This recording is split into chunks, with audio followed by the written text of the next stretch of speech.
background, but I like this ambiance.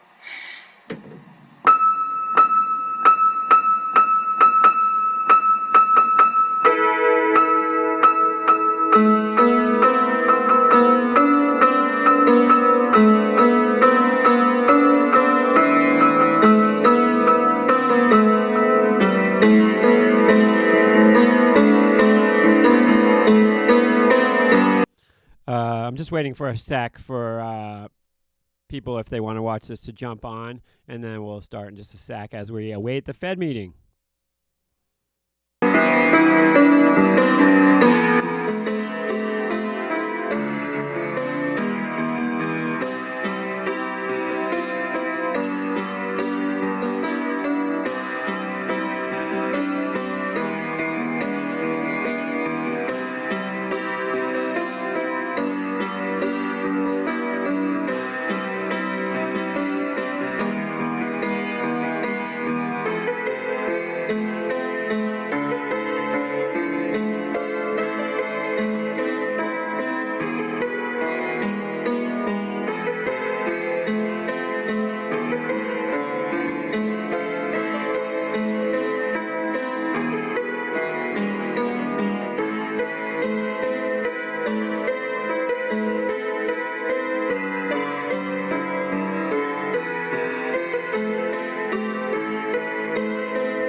All right, folks, thanks for checking in with me wherever you happen to be at the moment. And let's take a quick look at markets ahead of the Fed meeting. Lots been said about this meeting, and certainly a historic moment here, as most people are saying we're going to get a 0.75 point raise. Now, a couple years ago, you wouldn't even thought something like this would happen, as we've had really a steady rally in the markets for years and years. So many people who started trading recently, this is like new ground, because we're in a rate-raising environment. There are these pressures where prices are rising, and how do we contain the prices rising without stifling the company's ability to borrow money, be profitable? What does raising interest rates mean for your real estate? Does this mean that the value of your properties is automatically going to go down? What's going on here? And with only a half an hour to go ahead of this rate decision, most people on CNBC right now, it looks like, are kind of saying, well, this 0.75 point raise is a done deal, and we are just watching to see what Powell's comments will be. And certainly the last few times we've had interest rates, the Fed meeting come about, market moves have certainly happened not just on the announcement of the decision on rates, but on what the Fed said. And a few times lately, it seems like it's going down based on that. So we'll see if this will be the exception and we actually rally out of this. Certainly markets looking good coming into this, as we've got a little pop off the lows here. Let's take a look at the major indices over the past little bit as we confront this. And you can see UVXY here obviously showing the opposite of what happened with the markets, with UVXY going lower as we saw markets moving higher. And so I'm going to pull up E-minis here. E-minis to me are a good representation of the overall markets. And you can see really the story here has been one of a sell-off coming into June here in a big way. And yes, we're slightly off the lows here today, but it doesn't mean that we've recovered at all. In fact, people have just gotten hammered in their equity, either 401ks, portfolios, whatnot, and the story is even kind of worse in a way in cryptos. Many people who are the generation below me, which is kind of pretty much the demographic that's watching this right now, have gotten crushed in crypto. And really, people are kind of need to be walked in off a ledge here. They don't know what to do. Do we bail out the talking heads in the crypto world are all saying just hang in there. This is going to come back and go higher than ever. But we don't really know that. With the stocks like an Apple or a any company that actually makes money, has employees, there's a reasonably good chance that we will come out of this and those equities will rally higher. But we just don't have enough data yet in the world of cryptos to know how they will perform under different conditions. So all these people out there can say they know what's going to happen. Nobody knows what's going to happen, for one thing. So when someone says to you, for sure this stuff's going to rally, then be skeptical. If someone says to you, for sure, cryptos are never coming back, be skeptical, because nobody really knows. If you're trying to figure out who to watch online, the person that acknowledges the fact that we can't tell the future is in a better, I think is a better person to follow than somebody who's going to come on here and tell you this is what you need to do, this is going to happen in the future, because they're guessing. And if they don't acknowledge that they're guessing, then they're not only deluding you, but they're deluding themselves. What's up, Tom? Nice to see ya.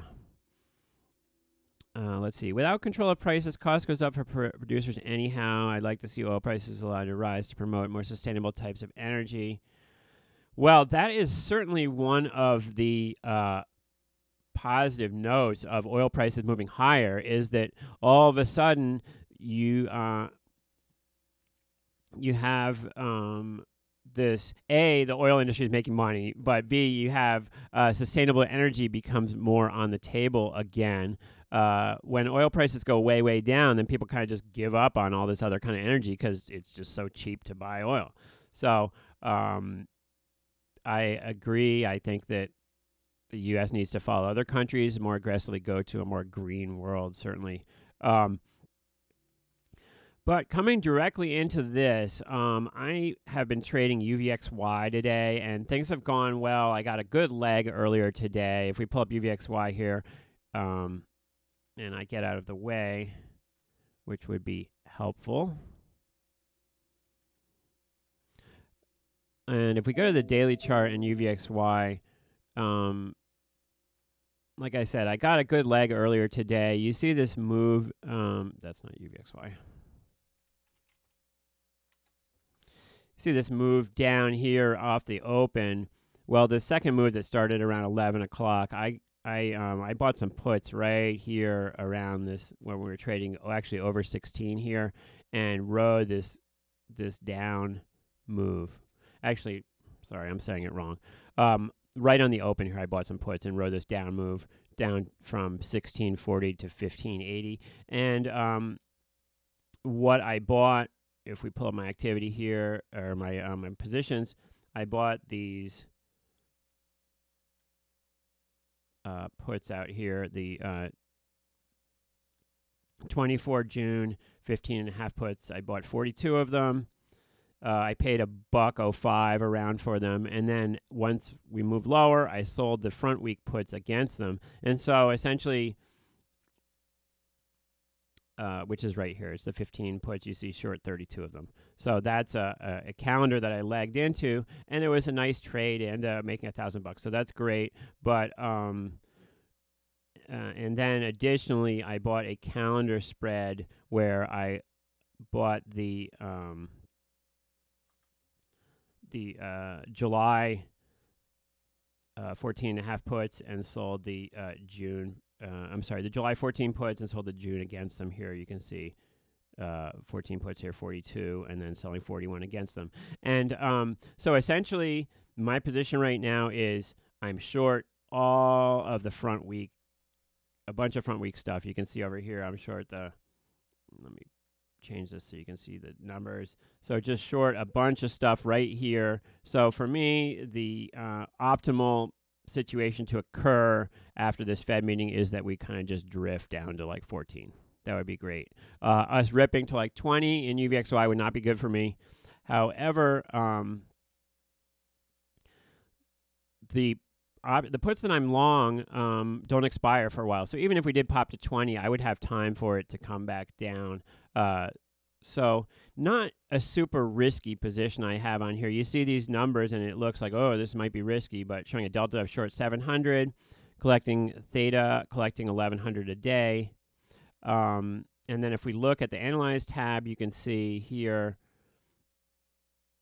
up 10%, I lose 1,500. Down 10%, I make like 200.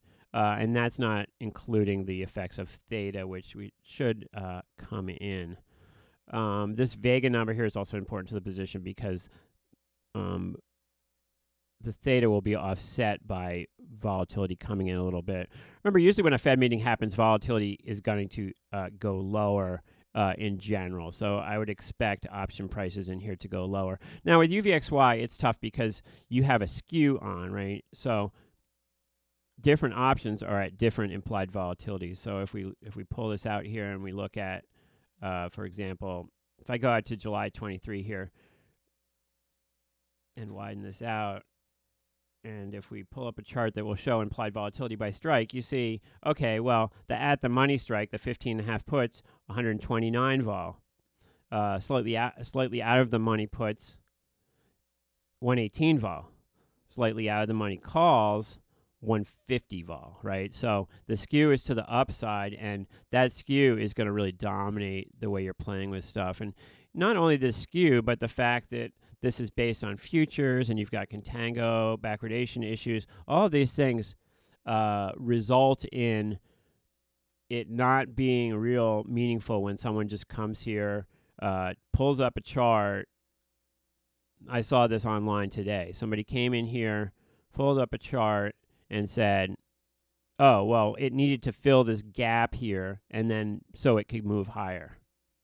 That seems just misunderstanding the way things work here. First of all, this isn't a stock. It's an ETF that's based on futures, right? I'm sorry, I'd rather call it an ETP based on futures.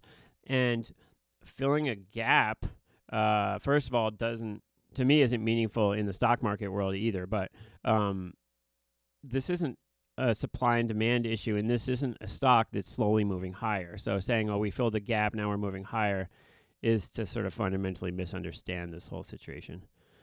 Talking heads in the crypto may have more interest in price pumping. Yeah, I mean, everybody has an angle. If you listen to CNBC, they're cheering the market all the time. They want the market to go higher because they know their viewers, and their viewers are long the market. Crypto, everybody in the crypto world has a vested interest in crypto going higher. So it's just like with news and politics. They're going to be slanted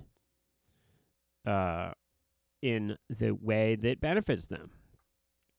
And the way that benefits me here is for you folks to make money because nothing makes me happier than to hear, Dave, I made money, and some little kernel of what you happen to mention helped that. So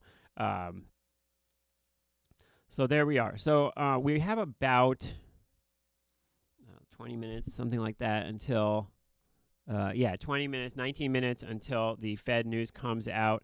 We'll see what happens. Like I said, I'm positioned for volatility to come in a little bit more here and for the market to rally.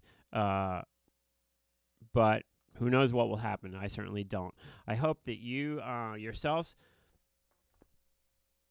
have a good Fed meeting. And remember, the markets can easily head fake here and go in opposite direction. And people are going to be focused very much on what Chairman Powell has to say after the initial number is released. So